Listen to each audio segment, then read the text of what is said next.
So, ladies and gentlemen, we have a border.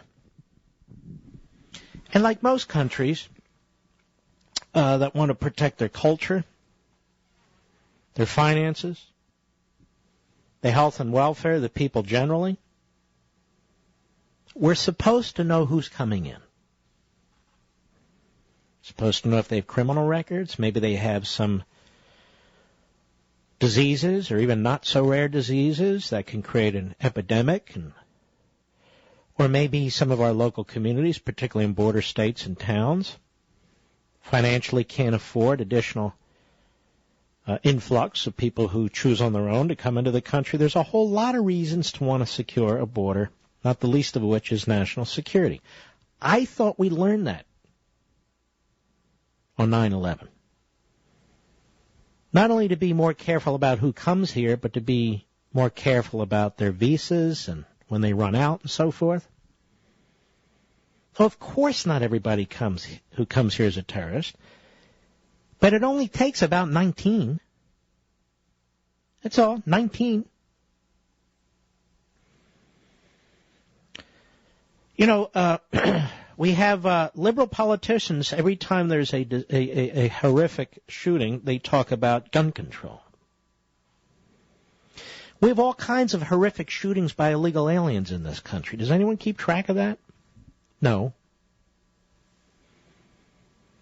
We can't even control who's coming in here. And we choose not to, apparently. This president, as I said yesterday, and I've said on at least 2 prior occasions in the months before, by failing to uphold the Constitution and enforce the law, and intentionally so, by failing to faithfully execute his responsibilities, he's committed what now is a list of impeachable offenses. But because our system is so busted, because the Democrat Party really doesn't care about the Constitution anymore, and so many of the Republicans are gutless, nothing's going to happen. Well, it's your decision now, guys. Yes, it is. It's ours, and we need to deal with it in November, among other things. So we have this so-called DREAM Act, and anything that has a name like that, you know, is a problem. Because what the big government leftists do is they put funny names on these titles of these bills to try and attract. What, you're against the DREAM Act? What, you're against equal rights? What? But anyway, you're against the environment? So the DREAM Act couldn't get passed in Congress. Multiple efforts, really. And our elected representatives in the aggregate said no. So Obama, being the imperial president, decided, well, I say yes. Just because Congress says no doesn't mean I can't on my own legislate as a single despot. I mean, after I have hundreds of thousands of bureaucrats in my army here, we got all kinds of regulatory powers, I have sycophants for cabinet secretaries, I'll do whatever the hell I want. And so, in the face of Congress saying no, Obama says yes. Arizona passes a law to protect its citizens, as do other states, essentially adopting federal law and trying to enforce it. Goes all the way to the Supreme Court, and by a 5-3 decision, the court says, no, lawlessness is the rule of law. What? That's right. Very bizarre, because the Constitution gives the power to regulate immigration to Congress, not to Eric Holder, not to the head of his Civil Rights Division, Perez, not to the Secretary of Homeland Security, Congress. And even then, it's not a complete preemptive power. I'm not going to get into all the details. But there they are, 5-3, that right-wing Supreme Court, where we lost on immigration, lost on Obamacare. Oh, the right-wingers are in charge. With Roberts, both occasions, voting with the judicial oligarchy and judicial activists.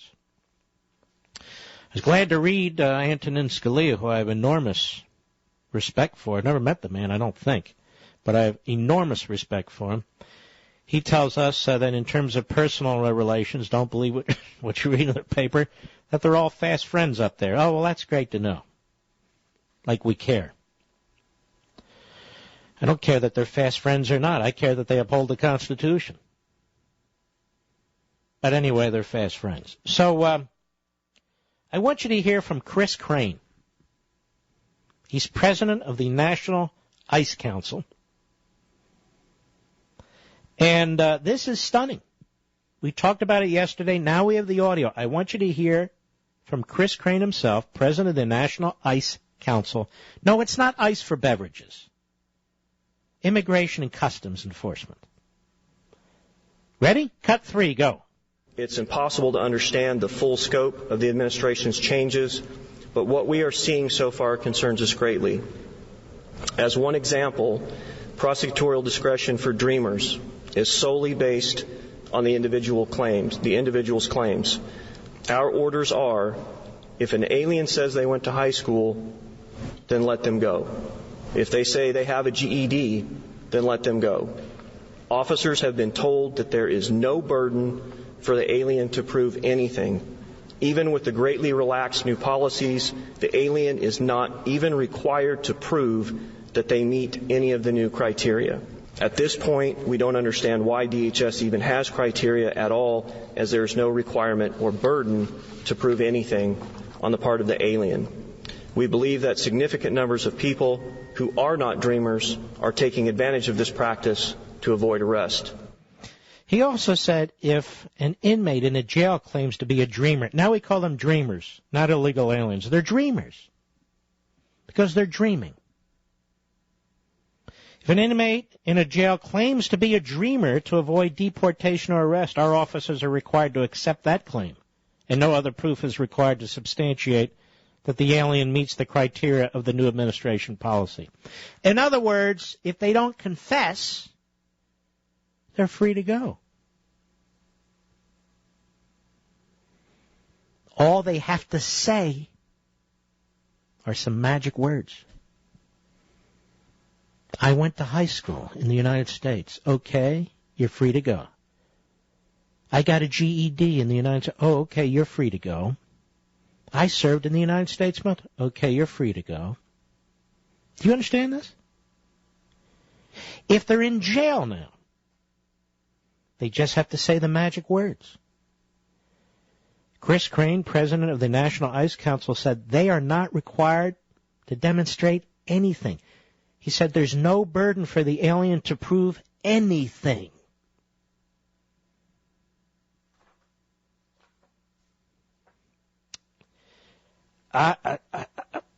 There's silence because I don't know what to say. I don't know what to say. This is not what our federal immigration law says. This is not prosecutorial discretion. This is a complete abdication of the president's responsibilities to secure our border. He's defying the law. He's uprooting the law. It is absolute. And by the way, isn't it interesting? We haven't heard La Raza. What's the other group? LULAC and so forth. We haven't heard them complaining lately, have we? We haven't heard about these threats of marches or anything else. These left-wing ethnic front groups are very, very happy right now. They, in fact, shh, don't say anything. Don't say anything. It's working out perfectly. Don't say anything. No marches. Stay below the radar. We're not hearing a thing. This is a stunning story. And I didn't hear one word about this story on the main news programs. Not that I can watch all of them, but I certainly listen to them during the breaks on this program. I didn't hear one story about this. Mr. Crane was not done. Mr. Crane, president of the president of the National Ice Council yesterday. You're not going to believe this. Cut 4, go. As another example of the incident in El Paso that we released publicly last week, ICE managers were provided the following details. One, an alien was arrested by local police and placed in jail on 2 charges. Charge 1, assault with bodily injury to a family member, and Charge 2, interfering with that person's attempts to call for emergency assistance. When ICE later arrested the individual for immigration violations, he attempted to escape, another criminal offense. One agent was injured during the incident, claiming the injuries were intentionally inflicted by the escapee, another criminal offense, of course, assault of a federal agent. So in this case, we have 4 possible criminal charges, 2 involving violence, one injured family member, and 1 injured officer. Without any questioning, without any investigation, the alien was released as a dreamer. No criminal charges, no immigration charges, no nothing. He's a dreamer, release him. Incidents like this happening around the nation lead us to believe that the new policies will be ineffective in terms of providing for public safety. Oh, you beat your wife. Oh, you attacked a law enforcement officer. Oh. Did you go to high school? Yes, I did. Oh, you're a dreamer. You're free to go. You're a dreamer. In fact, you're dreamy. So here we have a violent criminal in this country illegally who's a dreamer, and they let him go. He attacked and injured a family member. He assaulted a federal agent and injured the federal agent. So he's violent, and he's a dreamer. And the President of the United States pretends none of this is happening. The Democrat Party pretends none of this is happening. Jeb Bush and his ilk pretend none of this is happening. The Supreme Court gives its imprimatur to this kind of behavior, giving the President a very wide range of activity that he can be involved in without statutory authority. And here we are. We got dreamers all around us. We should change the name of MS-13 to Dreamer 13. Wielding their machetes as they kill one another and other people in this country. They're a huge gang problem in many of our major cities, such as Los Angeles. I'm a dreamer. Oh, okay. Here he's a dreamer. And he doesn't even have to prove it.